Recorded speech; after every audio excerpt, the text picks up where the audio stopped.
طبق دې ته انګلیش کې فوټ اینډ ماوث ډیزیز وایي او د دې طبق مطلب دا دی چې دا په هغه سابو باندې راځي چې د کومو پنجه وي او هغه پنجه داسې وي چې هغې کې دوه نوکي وي لکه غوا، میخه، چیلی، ګډه، دې باندې دا طبق راځي او د دې علامات دا دي چې د دې په خوله کې دننه زخمونه پیدا شي او زخمونو نه مخکې داسې دانې وي، د خولې نه اوبه راځي او بیا هغه چې کله وچ وي نو د دې کله چې د دې ټمپریچر هم هغه وخت وي کوم وخت چې دا دانې چاودلې نه وي خو چې دانې وچ وي نو دې نه پس دې کې زخمونه السر هم پیدا شي او د دې ټمپریچر هم چې کوم دی ډاون شي. بعض ټیم کې په دې خپو باندې په دې هم چې کوم دی دا اټیک کوي دا بیماري او دغه شان علامات وي مخکې هلته دانې وي وړې وړې او دانې نه پس بیا هغه وچ وي او هلته السر او زخمونه پیدا شي. بعض ټیم کې په خپو باندې او په خولې په دواړو باندې افیکټډ وي او بعض ټایم صرف په خولې باندې هم افیکټډ وي. بعض ټایم په بعض څاروو کې دوسا دا غولانزا چې څه ته اډر وایي هغه هم افیکټډ شي.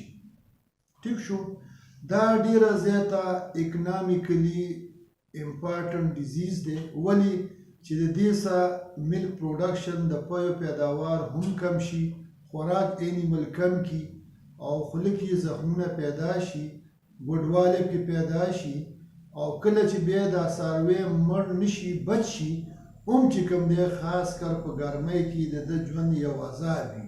هغه داسې عذاب وي چې هغه څنګه چې په ګاډو کې ګیسکټ چې وسوځي په دغه کې ګاډو کې نو د هغې د وجې نه بیا هغه ګاډې ګرمۍ ته د ټینګې نه وي.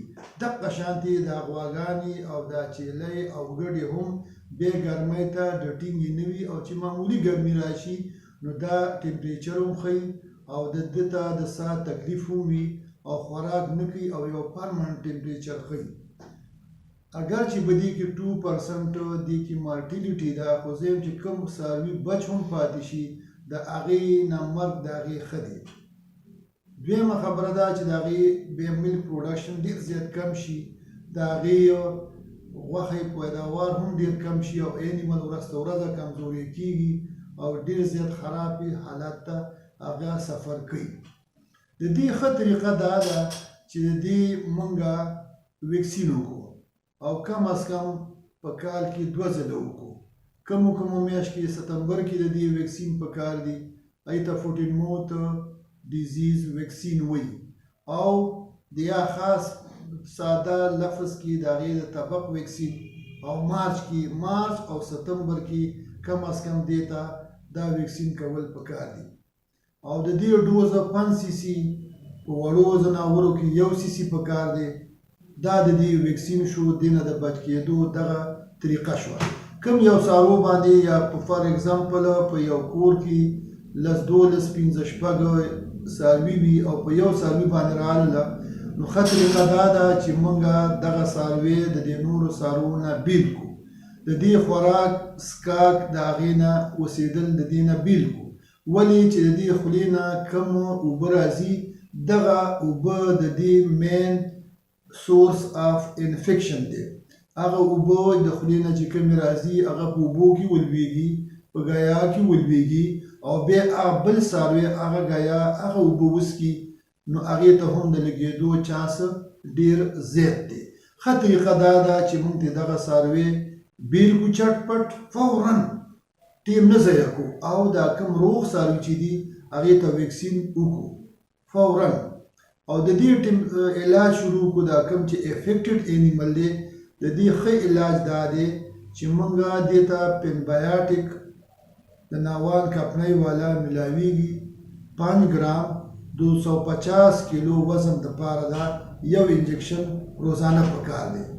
که مثال یو څاروی وي او د هغه هیوي باډي وي د هغې وزن د 250 کیلو نه زیات وي نو هغې له بیا 2 انجکشنې د 5 ګرام په یو ټایم ایټ ا ټایم چې کوم دی دا لګول پکار دي، کم از کم 3 ورځې متواتر دویم چې کوم دی دې سره انالجیسک هم پکار دی لکه میټرم شو کم از کم 10 سی سی روزانه. او دریم چې کوم دی اپروچ د دې د علاج داسې پکار دی چې دې لا انټیسپټک ډریسنګ پکار دی د خولې هم او د دې خپو هم. دغه د دې یو قسم د علاج شو او دغه د ویکسین شو. په ویکسینو په ذریعه باندې د دې حفاظتي اقدامات موږ کول پکار دي. موږ له پکار دا دي چې اوس دا یخ موسم دی دا تقریبا که چا ستمبر کې دا ویکسین کړی وي اوس ډېره ښه خبره ده. خو که چا نه مس شوي وي نو هغه ټولو مویشي پال حضرات ته زما د زړه د کومې نه دا ریکویسټ دی چې تاسو مهرباني وکړئ او دا ویکسین چې کوم دی چټ پټ خپلو څاروو ته وکړئ. هېڅ خرچه پرې نه راځي. پروینټیو چې کوم دی دا د کوریټیو نه د یا د علاج نه بهتر قدم دی. هر یو کامیاب خل هغه دی چې هغه پرو اکټیو اوسي، ریاکټیو نه اوسي. پرو اکټیو دې ته ویلی شي چې ته په ټیم باندې ویکسین کې او دا بیماري اړو ځلاول باندې را نشي. نو پرو اکټیو اپروچ دا ډېر ښه اپروچ دی په نسبت د ریاکټیو. ریاکټیو دې ته وایي چې هغه کله څاروی بیمار شي او بیا ته علاج شروع کړي. نو دغه یو ریاکټیو اپروچ دی.